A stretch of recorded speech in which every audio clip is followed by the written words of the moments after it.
Hello everyone and welcome to another video. Last Thursday, April 11th, we had the first live stream on this channel.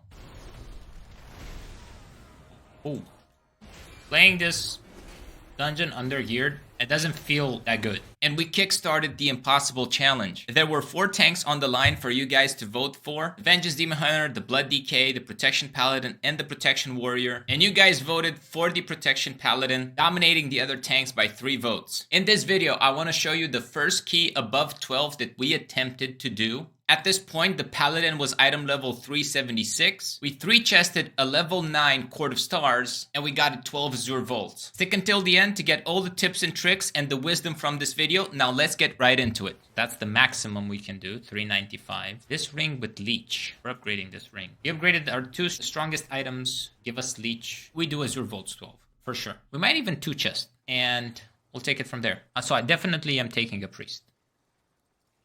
Yeah, sure, we can take these. We're taking the Demon Hunter. Changing tactics. We flow like water. Like Bruce Lee said, we flow. We do the frog skip tactic. Scratch that. We're doing the other tactic. That's what we're doing. All right. 3, 2. Okay, so you will hear my voice as a voiceover commentary. He did not meta. Anyway, I will do it parallel to the recording of this video. So here we go. We're going to pull the right pack, the front pack, the flowers, and the middle pack. Everything in the middle. Stop popping cooldowns. Immediately shield walling.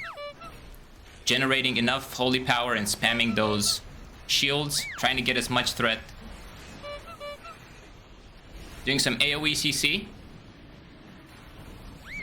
I'm kind of relying on my team right now, but I'm trying to rotate cooldowns. You see I bubbled there. And dude, these guys are sitting in front of stuff. Yep, some people are taking some damage. Here I get 1 shot. Those mobs are super bolstered. Like they have about 10 stacks of bolster. So yeah, they're gonna 1-shot anybody. I didn't expect that. Yeah, that wasn't really expected. I should have kept bubble for that point. That's what I should have done. I should have kept bubble for that point. I didn't really finish my train of thought here. So we're doing a small pull, second pull. This is something I recommend in my previous Azure Vault video. I'm going to link to it in the description below if you want to take a look at it. This is actually what inspired the challenge, or better said, what solidified the challenge.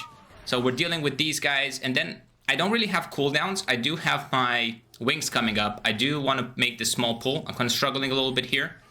I really like it when somebody's going to help me pull those left ones. If your tank is struggling a little bit, you can definitely help them do that. Just make sure you don't pull anything else. So we're going to deal with these flowers. It's just going to be 4 of them. I do like popping my wings here because I don't want to jump down, have any problems with threat. So we jump down here. I marked the first mob. My weak aura?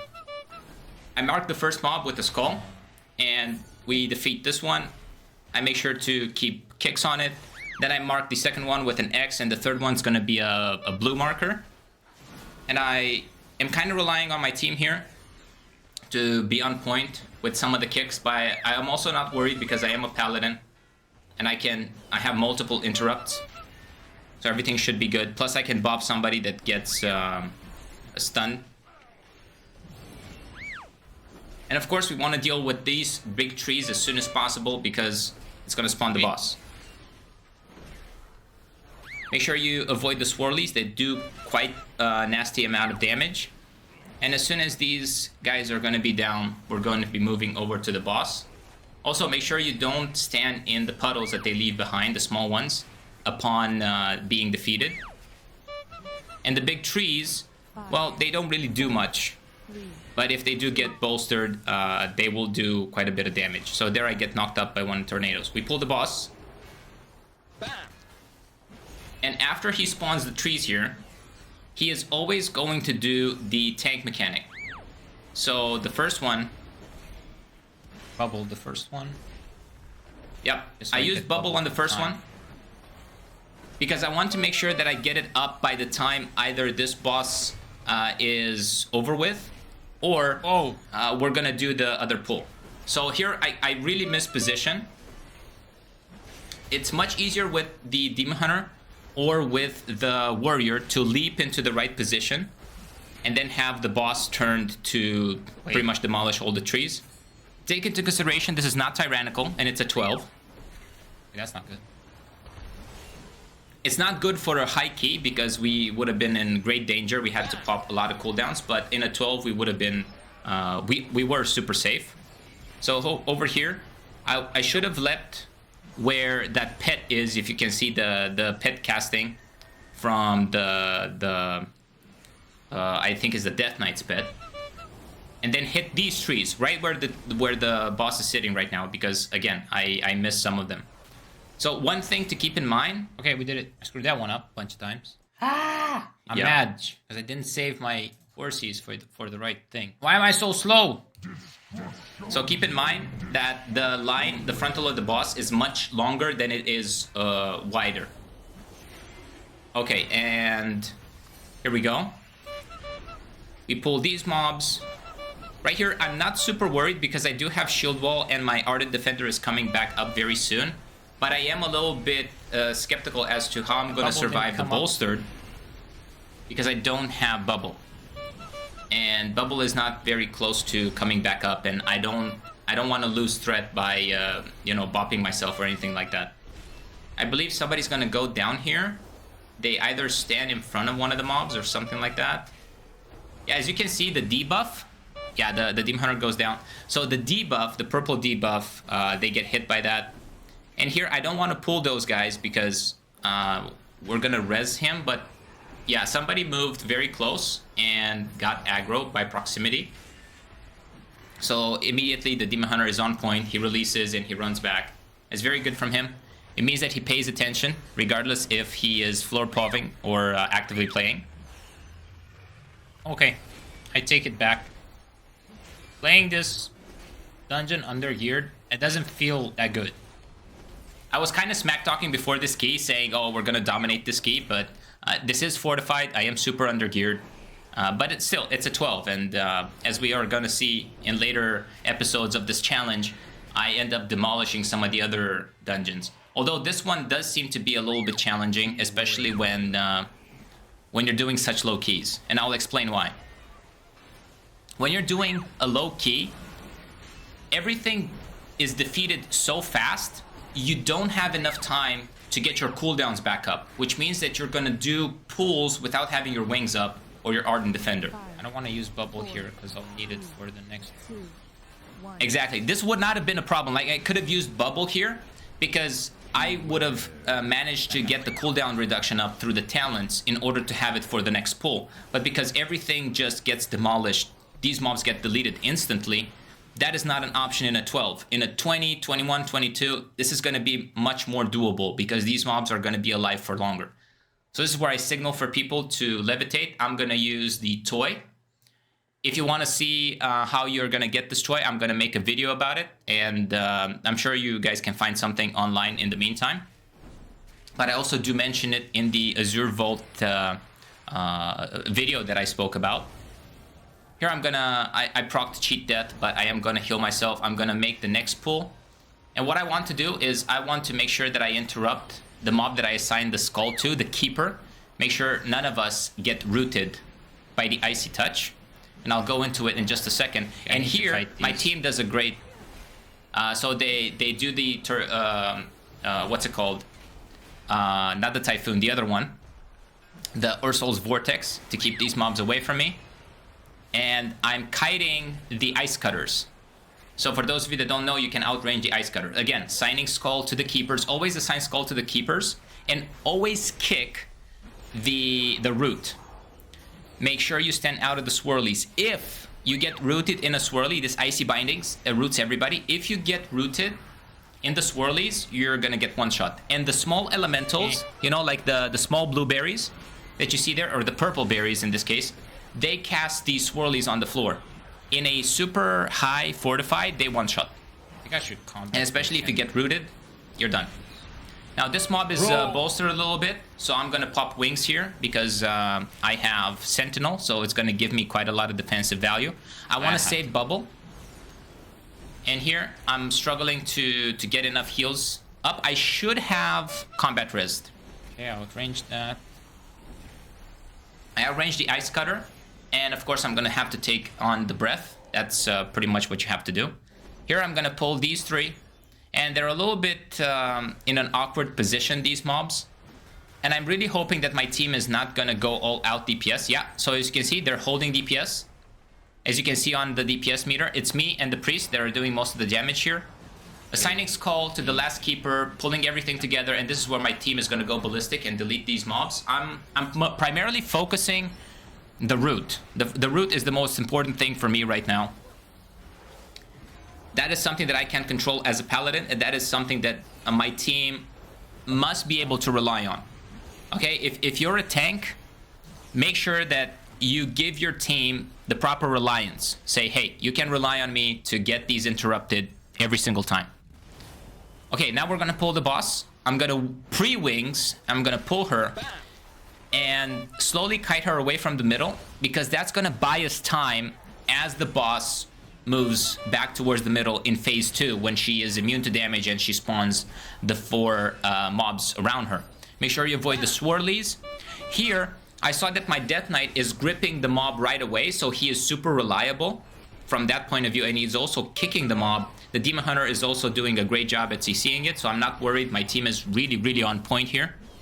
Even though it's a 12, they're playing very, very well. They're actually paying attention. And here, the boss is somewhere around 30-something, 35%.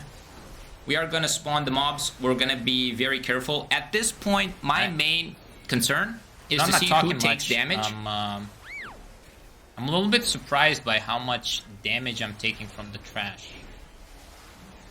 That's also why I'm doing this voiceover. Boss damage is like non-existent. I wasn't talking much in this key.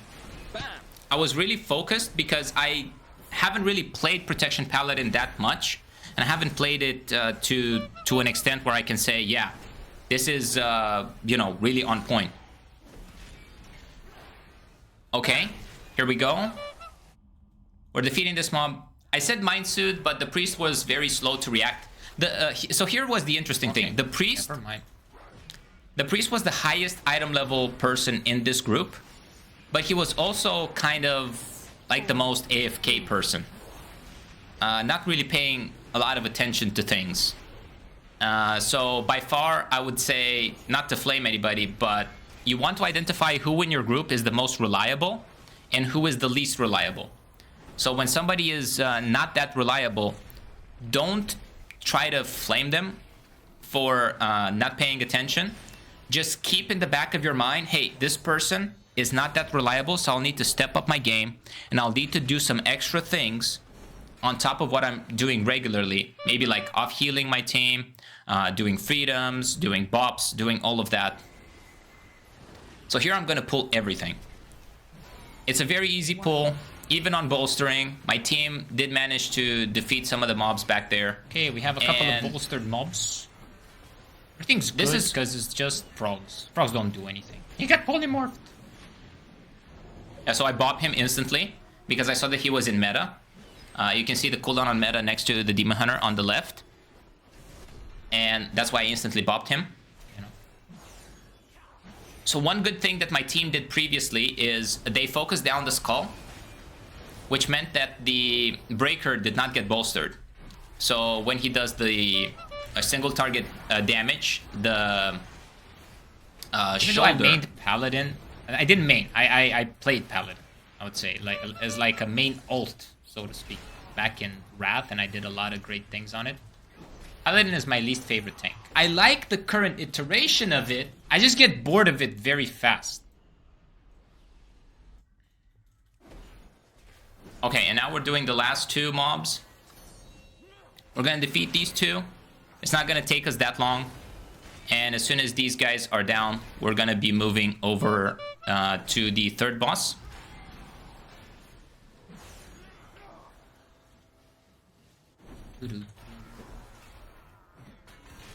And there's not much to be said about this 3rd boss. Other than, you know, put the swirlies, ice thingies in one place. Make sure you don't overlap on one another. Stay away when he does the disintegrate. Stand in the shield when he goes to the middle and becomes immune. And maybe pop a cooldown if it's a high tyrannical, so you survive. Kind of a boring fight. You defeat him, and then you jump down. Pull the last boss, and drag him as a tank. Drag him close to the wall, up the wall as much as possible. It's easier for demon hunters and for warriors because they can leap. Getting him very close to a wall at 75%, 50%, and 25%, when he spawns the crystals, it's going to make the crystals spawn in a very tight area. If you keep them in the middle, they're going to spawn all over the place. And the main mechanic in this fight is every single time you move, your movement speed gets reduced. However, one great thing is if you get Thundering makes you immune to ground control. So during Thundering, you can move at normal movement speed.